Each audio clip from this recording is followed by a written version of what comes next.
शैतानिर्रजीम बिस्मिल्लाहिर्रहमानिर्रहीम। आज का मौजू है क़ुव्वत मुदाफ़त को बढ़ाने के तरीके।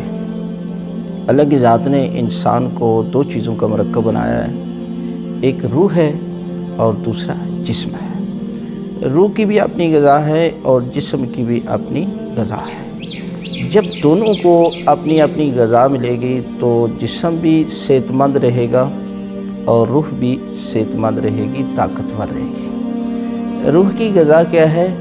रूह की ग़िज़ा है ईमान और इल्म। यानी इंसान आज जो नमाज़ पढ़ता है, रोज़ा रखता है या बाकी भी नेकियां करता है, ये किस लिए करता है?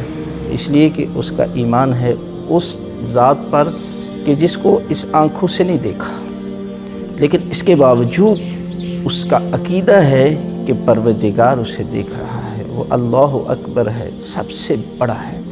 यानी हर जगह पर अल्लाह की ज़ात जो है वो उसे देख रही है। इसलिए जितना इंसान अपनी रूह को ज़िक्र के ज़रिए, बावुज़ू रहने के ज़रिए, नमाज और रोज़े के ज़रिए, रोज़ा भी इंसान की जो है क़ुव्वत मुदाफ़त को बहुत जो है वो बढ़ाता है। और ईमान यानी इंसान जो है वो जब शहादत की तरफ बढ़ता है तो ये उसका ईमान और उसका अक़ीदा उसे बढ़ाता है। और वो हर अमल में आप देखें, इंसान जो है वो मौत से भी नहीं डरता। क्यों नहीं डरता? इसलिए कि उसे पता है कि ये मौत परवरदिगार की तरफ से एक आर्डर है, हुक्म है। कुल्लु नफ्सिन ज़ाइक़तुल मौत, हर नफ्स ने मौत का ज़ायक़ा चखा। इसलिए रूह को जितना पावरफुल बनाएंगे, जितना ताकतवर बनाएंगे, इतना आपके अंदर क़ुव्वत मुदाफ़त जो है वो बहुत ज़्यादा बढ़ेगी। और दूसरा है जिस्म। जिस्म को खुराक, और खुराक भी वो कि जो इंसान के जिस्म की ज़रूरत हो। जितना ज़्यादा आप इंसान की खुराक ज़्यादा खाएगा, इतना उसके अंदर क़ुव्वत मुदाफ़त नहीं बढ़ेगी, बल्कि इतना कमज़ोर हो जाएगा। हदीस में है कि पानी फसल को, बहुत ज़्यादा पानी जो है वो फसल को तबाह कर देता है। अब ये फसल के लिए पानी ज़रूरत है, लेकिन बहुत ज़्यादा पानी फसल को तबाह कर देता है। इसी तरह इंसान के दिल को बहुत ज़्यादा खुराक जो है ये मुर्दा कर देती है। इसलिए नॉर्मल और सादा ग़िज़ाएँ इस्तेमाल करें और नींद पूरी करें।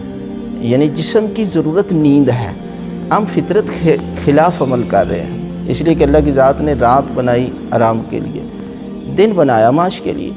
अब हम रात को जागते हैं और दिन को सोते हैं। अब अल्लाह के हुक्म और फितरत के ख़िलाफ़ अमल कर रहे हैं, तो कैसे जिस्म जो है वो सेहतमंद रहेगा? कैसे जिस्म के अंदर पावर आएगी, क़ुव्वत मुदाफ़त आएगी कि वो बीमारियों का मुकाबला कर सकेगा? इसलिए नींद कम अज़ कम 8 घंटे जो है वो अपनी नींद को मुकम्मल करें। वॉक करें, थोड़ा बहुत जो है वो वॉक करें, वर्जिश करें और कुदरती ग़िज़ाएँ इस्तेमाल करें। यानी जो परवरदिगार ने ग़िज़ाएँ दी हैं, यानी आप ये जो पिज़्ज़ा, बर्गर या डबल रोटी या इस किस्म की बेकरी की चीज़ें, इनके अंदर कोई पावर नहीं है, ताकत नहीं है।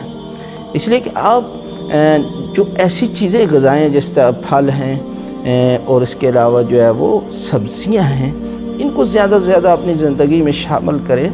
और इसकी वजह हज़रत ईसा अलैहिस्सलाम का बड़ा मशहूर वाक़या है कि अल्लाह के नबी के पास कुछ लोग हैं, उन्होंने अर्ज़ की, अल्लाह के नबी, हम नमाज़ पढ़ते हैं, ज़ायक़ा नहीं आता, हम रोज़ा रखते हैं, इबादत में लुत्फ़ नहीं आता। तो आपने कहा कि बेहतरीन किस्म का खाना तैयार करो। जब खाना लग गया, 2 इंसान लेकर आए, एक बीमार दूसरा तंदुरुस्त। बीमार से पूछा कि खाना कैसा है? उसने कहा कोई ज़ायक़ा नहीं है, कोई लुत्फ़ नहीं है। और जो तंदुरुस्त था उससे पूछा, उसने कहा बहुत ज़ायक़ा है, बड़ा बेहतरीन। तो अल्लाह के नबी ने फरमाया कि जिसका मैदा बीमार हो ना, उसे खाने में ज़ायक़ा नहीं आता, और जिसकी रूह मुर्दा हो उसे इबादत में लुत्फ़ नहीं आता। इसलिए कि इंसान दोनों तरह से सेहतमंद रहेगा, जिस्म भी सेहतमंद हो और रूह भी सेहतमंद हो, तो इंसान की ज़िंदगी जो है वो सेहतमंद गुजरेगी। इसलिए इंसान इन चीज़ों पर अमल करेगा तो इसकी क़ुव्वत मुदाफ़त जो है वो बहुत ज़्यादा बढ़ेगी। और जब क़ुव्वत मुदाफ़त बढ़ेगी तो बीमारियों का मुकाबला भी जो है वो कर सकेगा।